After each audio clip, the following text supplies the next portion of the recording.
Appearing by video link, the moment that former President Donald Trump tried desperately to avoid, being sentenced in a New York courtroom on 34 felonies. He could have been facing 4 years in prison, probation, or fines, but the judge decided that Trump's only punishment would now be being known as a convicted felon. The judge making clear it was only because of the protections provided to an incoming president. It is clear from legal precedent, which until July 1st was scarce, that Donald Trump, the ordinary citizen, Donald Trump, the criminal defendant, would not be entitled to such considerable protections.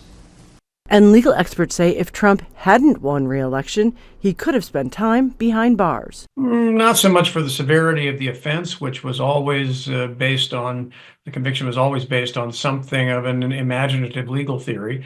But his behavior before, during, and after the case was extraordinarily contemptuous of the judge, of the jury, the prosecutors, the entire system. And customarily, if you behave that way and you're convicted of a felony, the result is that you're going to do some time.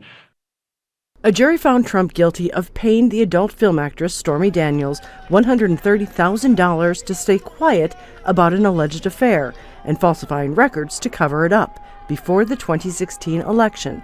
Trump, scowling through his time on screen, once again blasted the outcome. This has been a weaponization of government. They call it lawfare. Never happened to any extent like this, but never happened in our country before.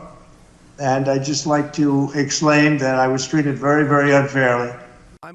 He will likely appeal, but if that doesn't work, history will now remember him as the 45th president, soon to be the 47th, and the first felon to hold the country's highest office. Patty Culhane, Al Jazeera, Washington.